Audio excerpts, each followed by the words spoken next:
Andai.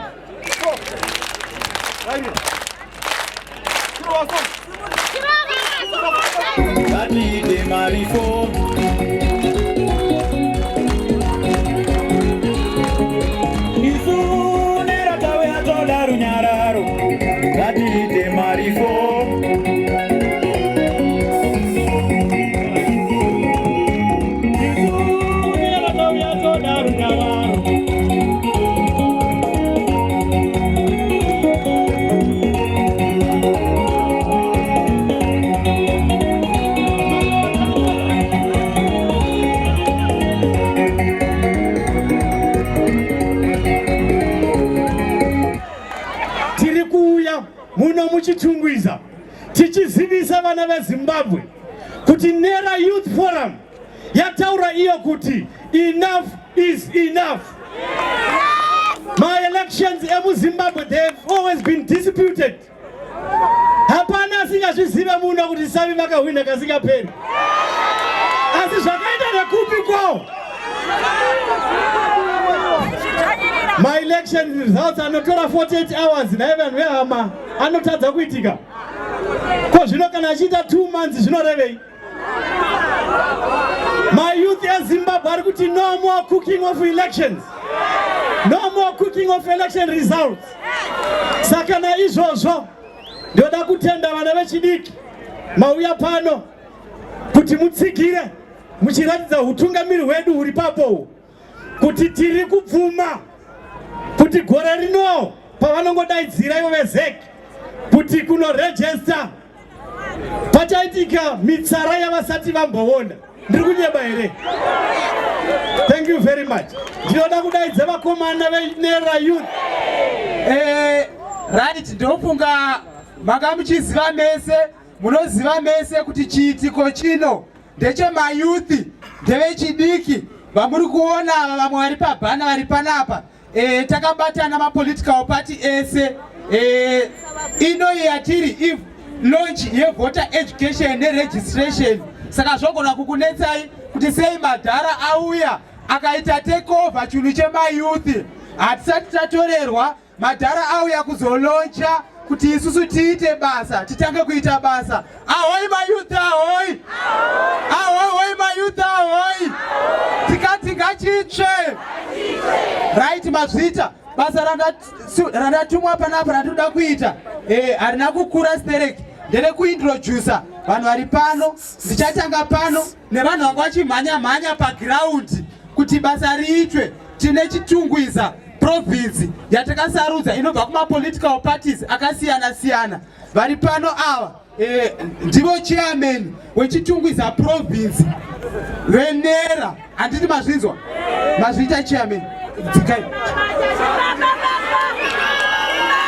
Mavazivaka ndivavo vanga vachimhanya vane mayuthi avo arara ari pano achiita basa. Takaswera tichifamba nezuro tiri paroad show. Zvese zvaiitika ndokuva makazviona tikatenderera tichiita basa. Tinovatenda chairman, maita basa chairman netimu yenyu. Tina organizer vari pano. Chairman vanobva kupati iyo inonzi MDCT mazvita. Tina organizer weChitungwiza province vanobva ivo kupati inonzi Transform Zimbabwe. Vaombererewo maoko. Right mazvita. Then ava vari pano ava ndo vatungamiri veNational veNera Youth Forum. Vatungamiri veNera Youth Forum takatora national chairpersons enyu kubva kumapolitical parties akasiyana siyana. Ndobva tangopanana maroles kuti iwe basa rako unoita zvakati, unoita basa rako zvakati. Saka tine chinangwa chimwe, mhando yedu imwe chete. Mukaona isusu tabatana kudai tichibva kune mamwe mapolitical parties akasiyana siyana, nemiwe ikoko ngazvibatane zvakadaro saizvozvo. Mhando yedu imwe chete, tiri kunzwanana. Handitika together stronger. Right, toda kutanga tichibva nekunoku. Ava vanonzi vamachacha vanobva kupati inonzi Free Zim Congress. Ava vanonzi vamakoroni vanobvayo kupati iyo inonzi Free Zimbabwe. Uyu anonzi Gladys Sewe anobva kupati iyo inonzi Freedom Front. Uyu anonzi Chamu anobva kupati iyo inonzi MDCT. Uyu anonzi Tongani anobva kupati iyo inonzi ADP. Uyu anonzi Tatenda anobva kupati iyo inonzi PDP kwavabiti. Uyu anonzi Rose Nyamundanda anobva iyo kupati inonzi Zunde kwavambira. Right, uyu ari panapa uyu ndiye vice chairman anonzi iye Kuda anobva iye kupati iyo inonzi Dare kwavadzikiti. Ngatiomberere maoko vese vakadaro. Musangano wemapato wakabatana kuti struggle yedu yeZimbabwe indirire mberi. Struggle iyi yakalewa pafoundation yevana vadiki mayouth, because mayouth ndivo vana vanowanikwa vasina kuregister kuvhota. Saka program yatiri kusangana nayo nhasi uno tichifanira kufundiswa navakuru vedu ndeyokuti tizive kuti tiri kuenda kupi kubva iko zvino. Tinofanira kunge tine hope netariro yekuti Zimbabwe inosununguka gore rinouya. Pave nehope netauriro rokuti kana mbavha ikaba chirekaba mazuva akadini asi nemusi wainobatwa.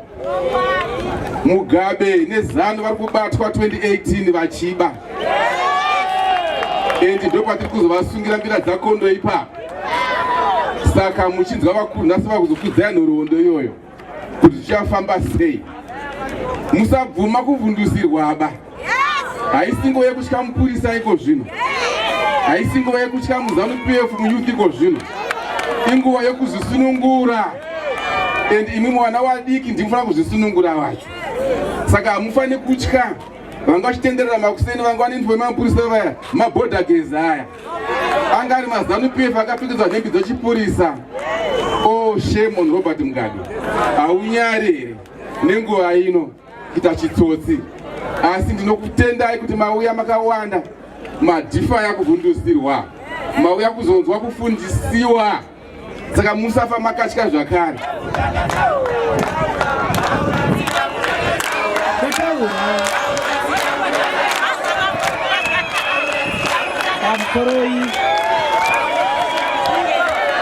Ma political parties vari pano, President Jacob Ngaruvume weTransform Zimbabwe, President Amon Chimbalanga, President Tedaibiti, President Muponda. Pamsoroi La Excellencia el Presidente Comandante Chef Morgan Chandra.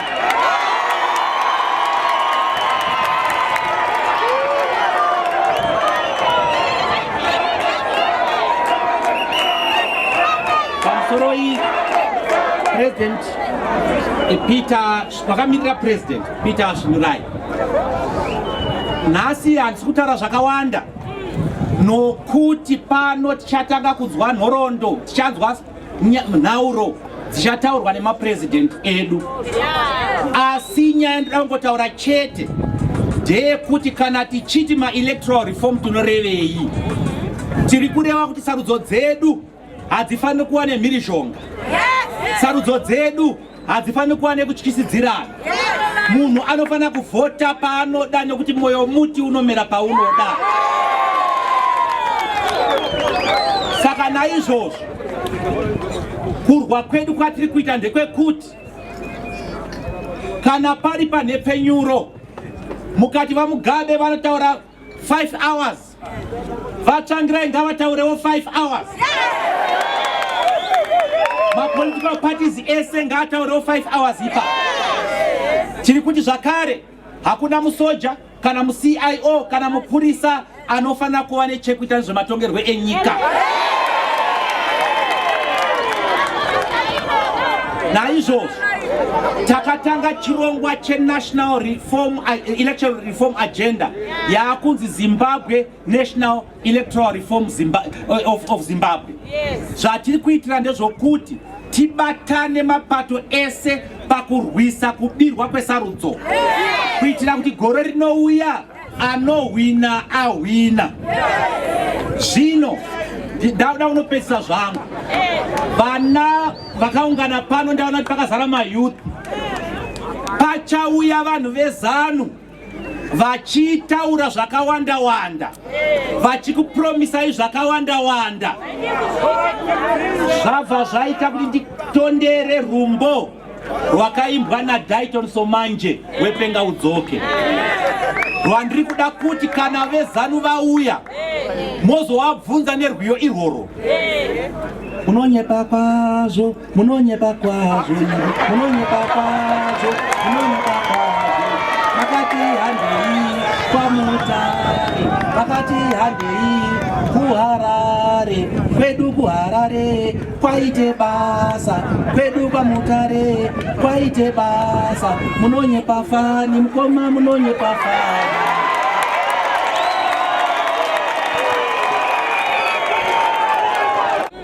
Takabatsirwa nenyika dzakawanda wanda. Takabatsirwa neMozambique, tikabatsirwa neZambia, tikabatsirwa neBotswana, tikabatsirwa neTanzania yaBaba Julius Nyerere. Kuratidza kukosha kwechiitiko chino tine munhu abva kuTanzania kubato raitugamirwa naJulius Nyerere rechama chamapinduzi. Matare edimosa arege kuchiswa Matare edimosa arege kuchiswa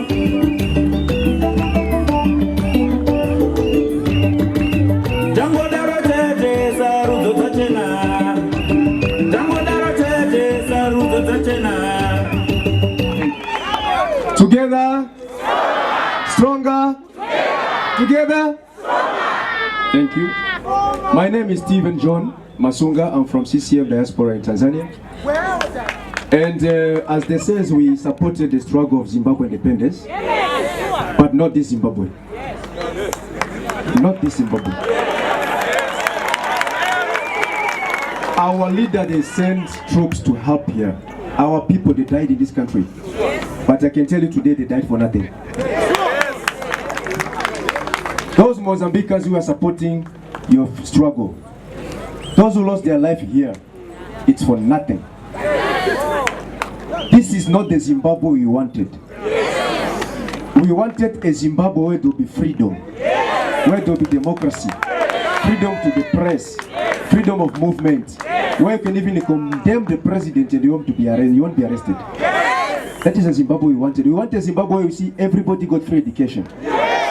Zimbabwe where you trade nicely, they won't tell you that if you got more than 40 tenge you have to pay at the border.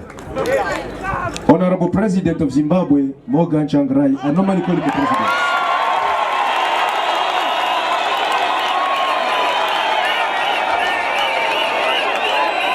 You are the hope of the people of Zimbabwe.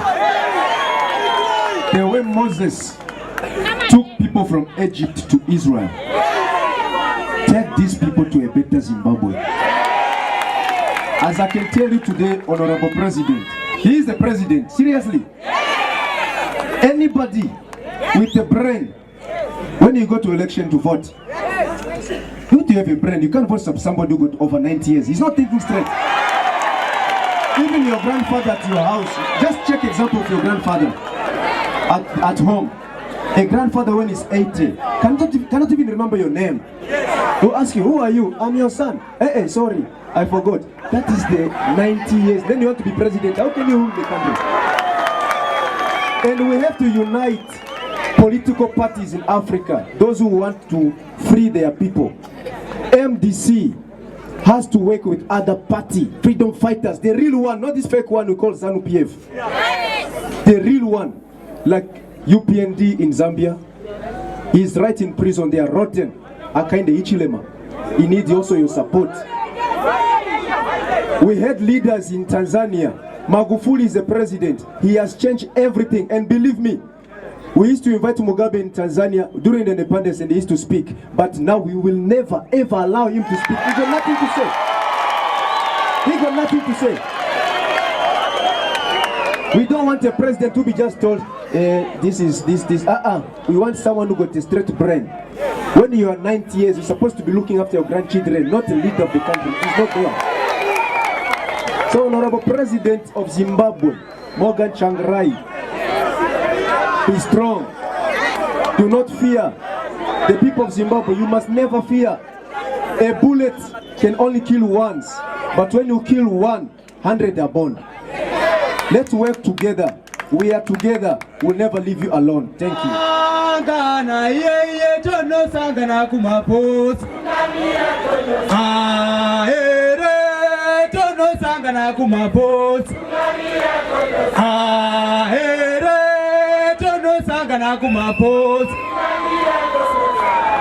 Sorry, President Tsvangirai.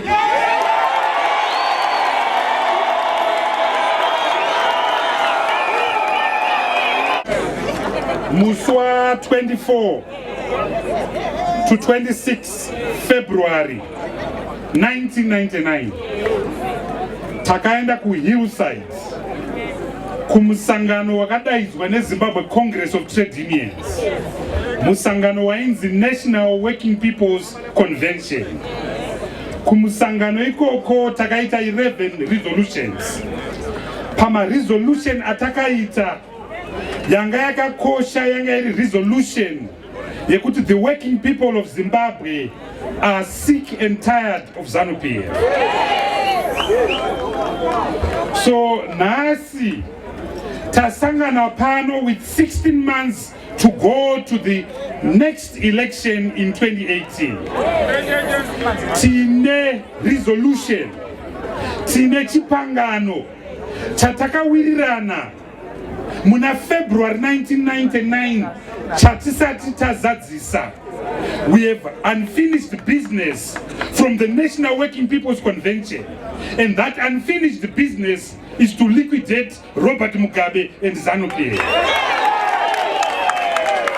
So tauya pano nevatungamiri vagere mutendum to restate that covenant, to restate chipangano ichacho, to restate that agreement that we have to get rid of Robert Mugabe and ZANU-PF.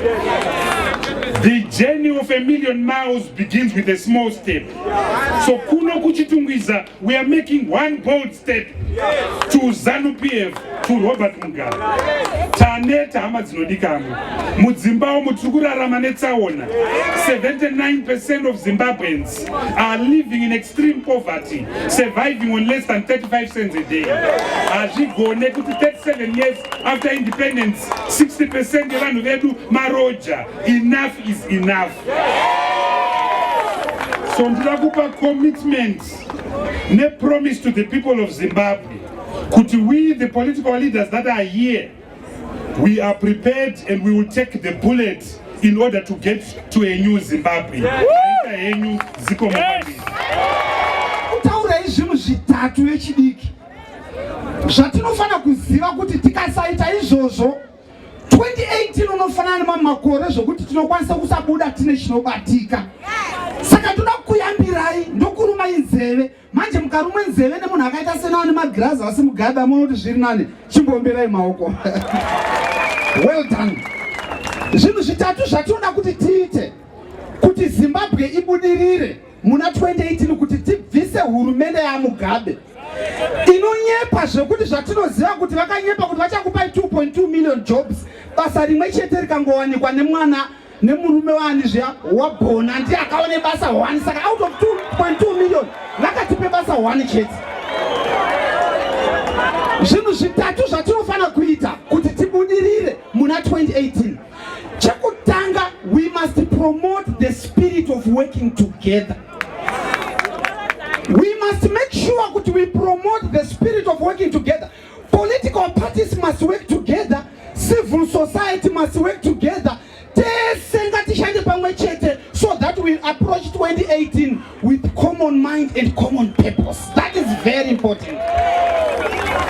Ndava tikasashanda pamwe chete tikafurirwa musuno aita anzaiwa musashanda pamwe chete amwenyu hapana zvavari kubva rini Satani achitipe mazano.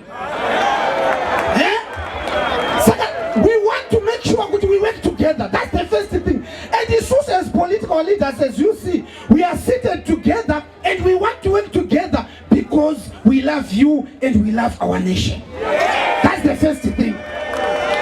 Chechipiri ndatina zvinhu zvitatu. Chechipiri chatinofana kuita ndo chinonyanya ukosha, which is to make sure that we register to vote.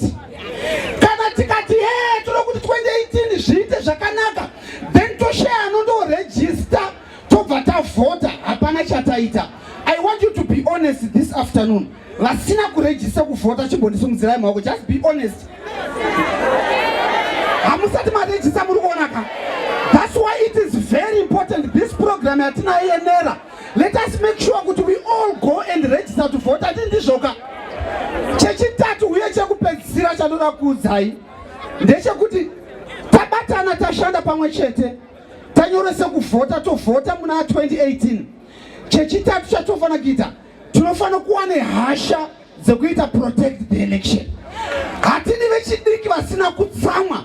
Muna 2018 we must demonstrate our anger to Mugabe and to the nation kuti hatisi kuita zvokutamba. And ipapo regai tikuudzei Mugabe has stolen before. Imbavha yakamboba inogona kudzokorera futi. Saka muna 2018 ka hatibve pamaballot box kusvika zvaita handidika. And hatidzoki mudzimba dzedu kusvika election victory yadeclarewa mafara nyika yasununguka. Saka we must make sure gore rino toda kubudza kuti takajamuka muna 2018. Toda kuti tose jamu kundovhota. Tose jamu kundovhota. Haiwa. Right. Tobva tazoudza Mugabe kuti achasara achichema isu taenda neZimbabwe. Well done, God bless you. Atika maite vanhu. Together go.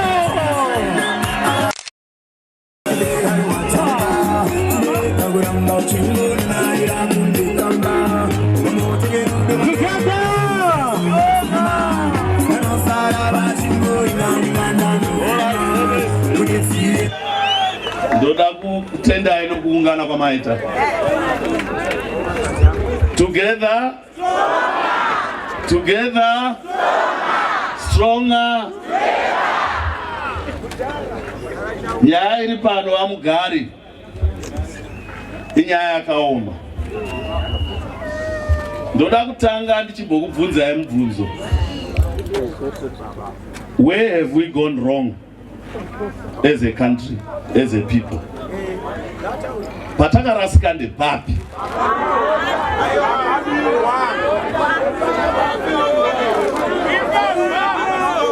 Munoona kana chitima chichifamba chikabuda munjanji chinonzi charasika, handiti? Nyika yedu yabuda munjanji.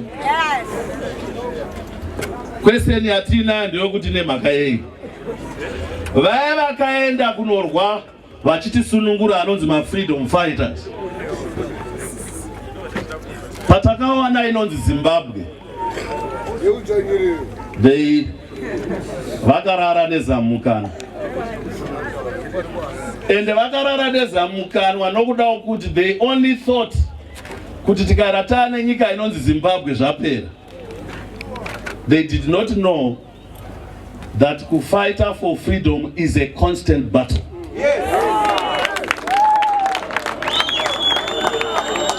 Kana wafighta kuti nyika yako nzi Zimbabwe, you must constantly fight for the freedom of the people. No challenge. Yakaita ma freedom fighters yedu, they went and defended an individual party, and then that freedom was hijacked. Yes. Ya hijackwa freedom iyane pava. Ya hijackwa freedom iyane matsotsi. At the end of the day, we no longer have and we are no longer proud about being Zimbabwe. Ndo pataka irasa ipapo. Vaya vanozviti war veterans, and I don't like to call them war veterans, they are freedom fighters. They must go back and review, is this what we fought for?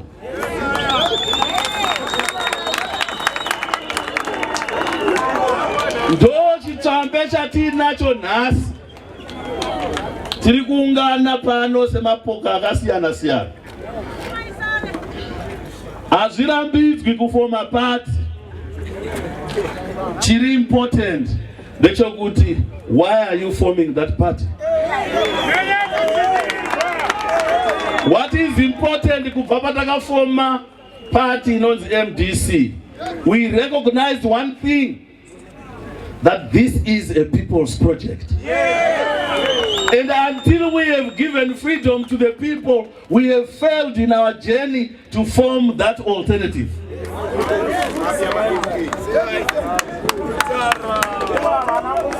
Nera,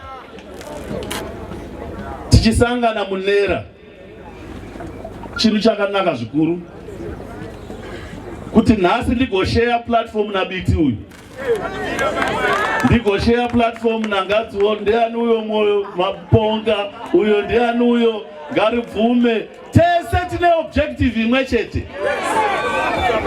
And takanangana nema-elections ari kuuya, pane ma-issues atinofana kutarisa tese anoaffecta all the political parties.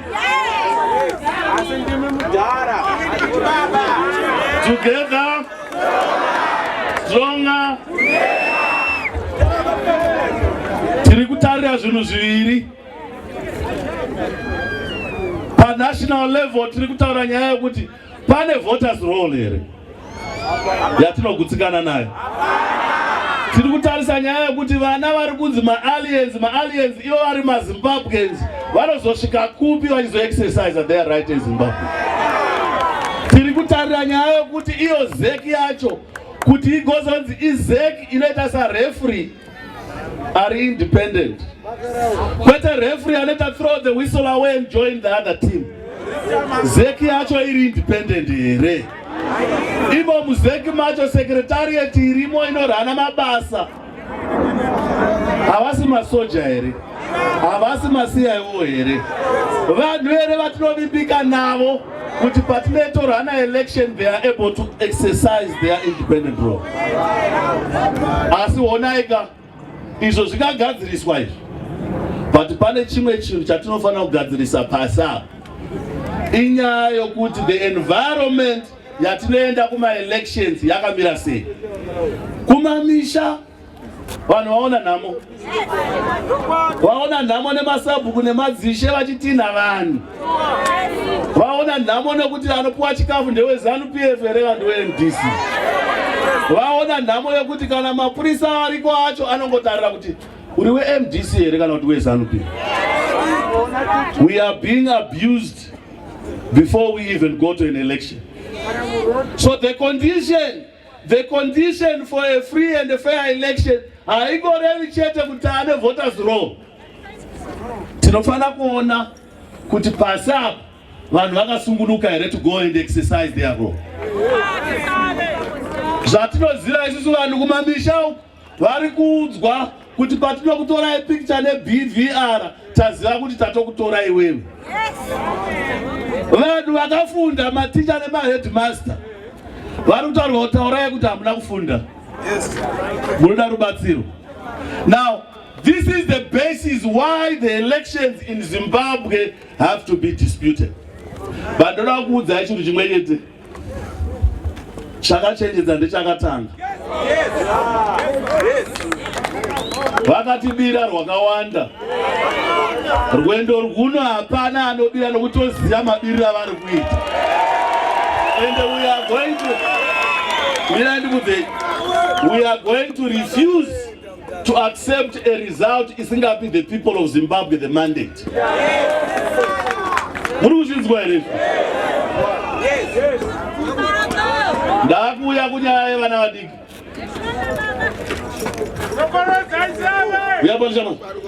Ivo vakapfumba ane makore 18.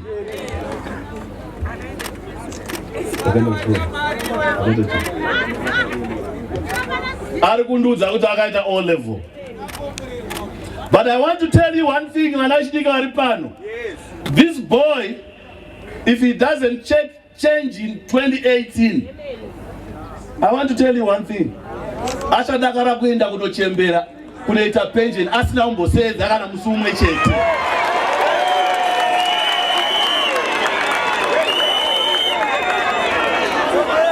Muri kuona mwana uyu? Ndinawo vana vakadaiwo futi. From 18 to election, only 5% of you people went to vote. 5%. Now challenge yandiri kukupai ndeyekuti you are allowing us the old people to define your future. Muri kuita outsource your future kumadhara. Even to your grandfather. Kana makakuona Mugabe aripo is your grandfather. You are outsourcing your future to that old man. I am making a final appeal to you. Kuti ndimi ma game changers.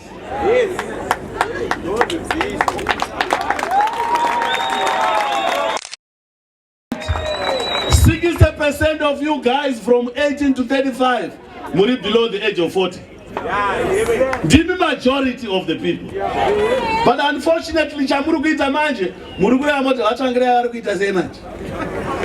Kana tabirwa, onzi saka vari kufunga kutodii manje.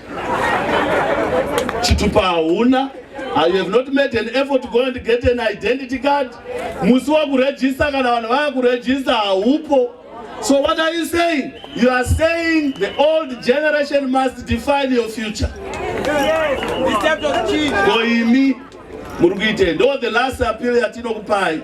The last challenge ndio kuti mwana uyu anofana kuva neshungu. Kuti ndakaita O level. Kana vanhu isusu patakakura takaita O level taiwana mabasa akanaka chaizvo. But I want to tell you the future of this young man is doomed. It is doomed unless he takes it upon himself. Kuti ini ndakunochinja maitiro.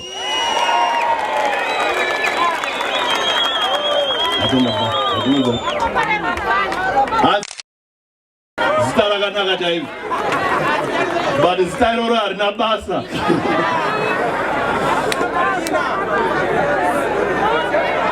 Pano taungana tese semabato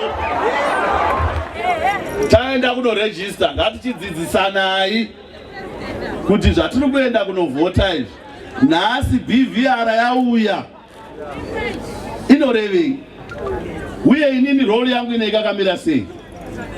Pandaitenderera nyika ino madhara aibvunza zoreve ndikazoreva kuti katakuenda muBVR zoreva kuti vaya vanongomuka chete musi wekuvhota vanga vakafa kune kusisina. Vaya vanouya nezvimasilipi zvavo kune kusisina. Asi solution iri pakuti tese ngatirege kuita chinya chegurwe chokuti kana yorova yobva yadambura makumbo kana kuramwira munda kumakudo anopedza. Ndoda kuudzai now imimi vekuno kuchitungwiza. Your challenge ndeyekuti musi unenge wanzi charira chokuti tiinde kunoregister. Let's all with our children. Iwe baba tora mwana wako ane 18 years uinde naye. Iwe mai une mwana ane 18 years enda naye. Toda kuti vati nguva yapera isitoti haina kupera kusvika tapera. Even musi wokuvhota hatigoni kuenda kumba tisati tavhota. Ndo mass education yatinoda. But at the end of the day, hazvina kungonaka chete kuenda kunovhota. We must defend our vote.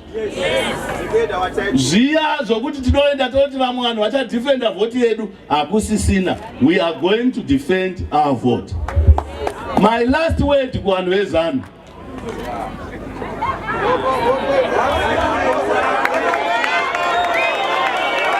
Zivai, vanhu vezanu zivai kuti ndima minority. So we cannot expect the minority to defeat the majority. kuchallengewa. Tarirai muone kuti kambani yenyu iri kusenza here kana kuti haisi kusenza. Kana isingasenzi, kambani iyo isingaisi profit, dzingai chief executive. Muri kuzvinzwa? Kana kambani ichiita loss, dzingai chief executive. Making losses, chase the chief executive away. Ndimugabe. Ndatenda maita.